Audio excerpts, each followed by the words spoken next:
Am I the a-hole for not showing up for my birthday dinner at a nice restaurant knowing everyone was waiting for me and my parents had to pay a deposit for the table? I'm 16 male, the second oldest of 4.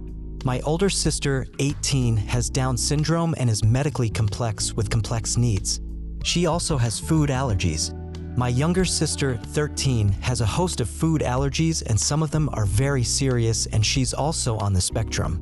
Then we have my younger brother, 11, and he has a lot of medical issues related to food and allergies that go along with it. We always try to make sure places are accessible for them, especially because my older sister is in a wheelchair. This does mean I can be overlooked. It does mean making sacrifices or accepting that things will never be as far as it would be for a kid in a family with less extra special needs. I'm used to not getting my favorite dishes and I'm used to not getting my top pick for vacations because my parents don't think it's accessible enough or autism-friendly enough. I'm used to my siblings never getting turned down for that stuff. After a while, it became something I expected. I was lucky that my maternal grandparents tried to make up for it when they could, and my best friend's family would also include me in their family for stuff like meals out. My favorite restaurant in our city is this Indian place. My favorite dish is their samosas. I never get to eat there with my parents and siblings, and we never get takeout from there because it's not deemed safe for all my siblings. Sometimes that stinks, especially when my parents proclaim they always get their kids' favorite food from their favorite restaurant for their birthdays each year. This year my parents made a big deal over me turning 16 and they told me to pick my favorite place for us to have a family dinner for my birthday. A family dinner that included extended family. I told them my favorite place and they told me that wouldn't work. I asked if they wanted my favorite place or a place catered to my siblings. They asked me if I didn't want to cater to my siblings and I said no. They asked where did I want to go. I said the Indian place. They gave me one of those looks and said they would give me more time to think. A couple of weeks after they asked me where I wanted to eat for my birthday and I told them my answer had not changed. They asked me if I could really enjoy my birthday knowing it wasn't accessible and safe for my siblings to eat there, and I said yes, since it's meant to be my birthday and they wanted me to say my favorite restaurant. They told me they would book the family favorite and went ahead and did that. The family favorite has nothing I actually like, I just tolerate it. They had everything planned, invited everyone, and when the evening came for the dinner, I just didn't go. My parents are furious with me. I had everything taken for a week and they planned to continue the punishment in some way. My grandparents defended me, but my parents said I was rude. Am I the a-hole? Not the a-hole. I'm so sorry. I hope your grandparents or BFF celebrated you. Just know in 2 years you can escape. Unless you can go to your grandparents or BFF to live there now. And they will wonder why you don't want to be with them anymore or take care of your siblings when they can't anymore. The more fair alternatives would be to order takeout on birthdays. So you can get your favorite and they can get safe foods and you eat at home or wherever can host your group as a whole.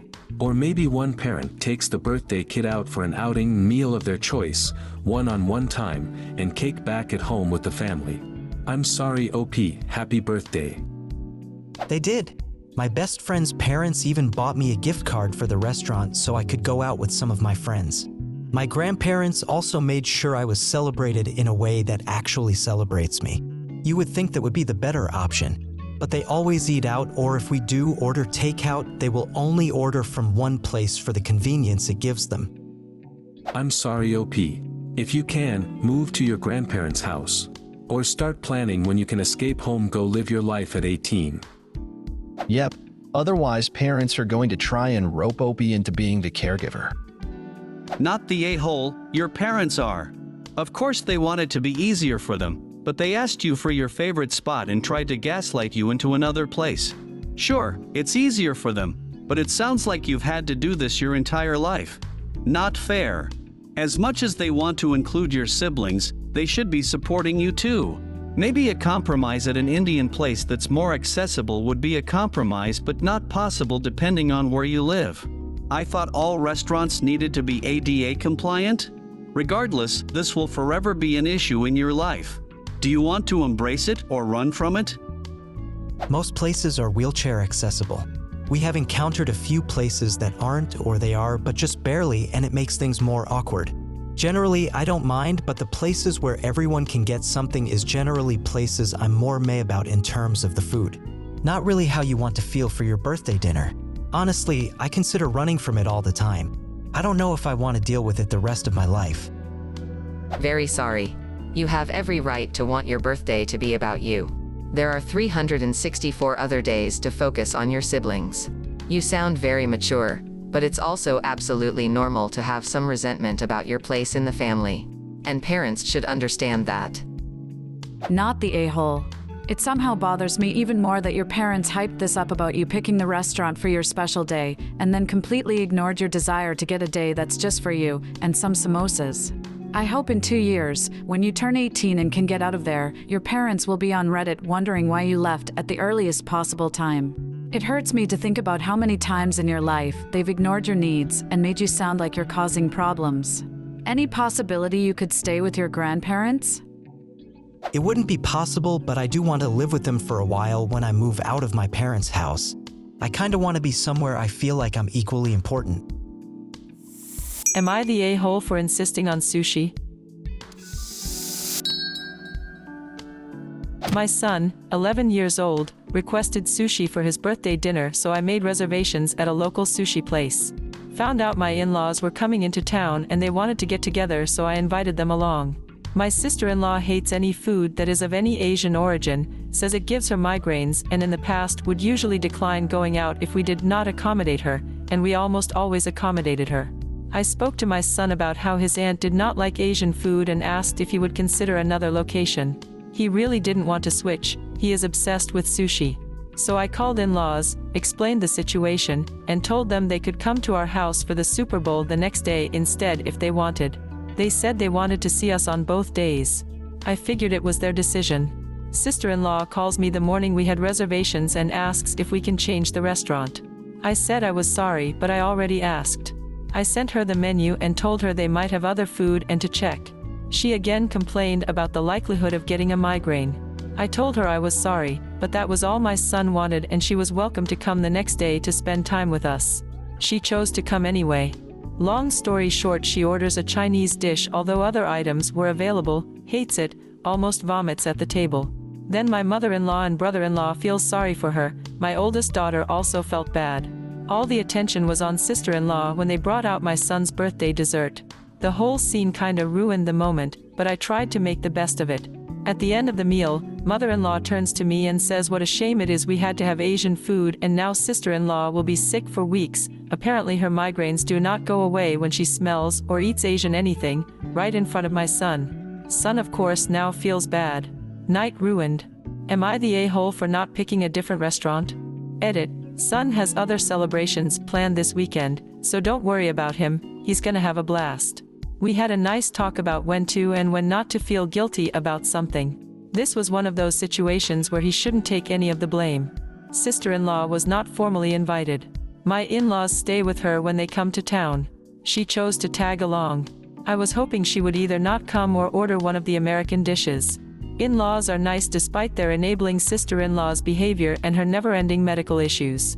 I could not tell her to stay home, it would have ruined the night just as much and hurt my son's feelings.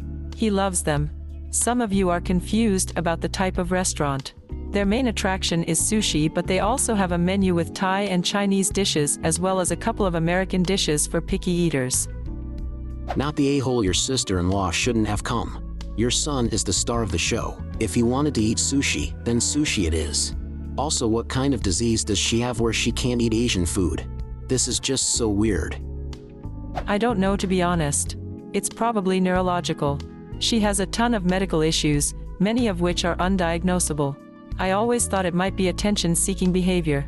It might be that too. Just don't invite them again. And explain to your son that he did nothing wrong. Not the a-hole.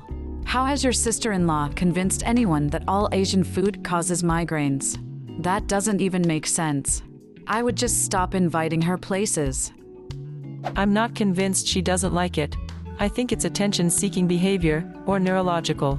She keeps her stories straight going on 15 years. Asia comprises a third of the Earth's land area and has a population of 4.5 billion people. I'm pretty sure she can find some food from there she can eat. Logical people agree. She can't eat rice, or chicken with lemon sauce, or noodles. What? Don't feel bad. Your sister-in-law chose to come and she purposely made vomiting sounds, etc. to teach you a lesson for next time. It was a clear manipulation move to make you feel bad that you forced her to eat this. She had an option to not come or not even eat. This option was presented multiple times to them, and instead of focusing on your child's birthday, she desperately needed the attention to be on her. If your son feels bad, please have a chat to him, and it's a good time to present the whole an invitation is not a summon, and we shouldn't feel bad for the choice sister-in-law made to come, and we shouldn't do that to others either. I had a nice chat with my son last night. He understands and not to feel bad, that sister-in-law made her own adult decisions and he is not to blame. If I were to specifically exclude her, it would have ruined his birthday too because he loves his grandma, uncle, and aunt. The in-laws would be hurt. They are nice people despite enabling sister-in-law's behavior. Honestly, it's kind of a good lesson for son to learn not to feel bad in situations like this. And believe me, he has been celebrating all week, and today too. He's gonna have a great day today. What do you think of these stories? Leave a comment and subscribe to the channel for more interesting stories.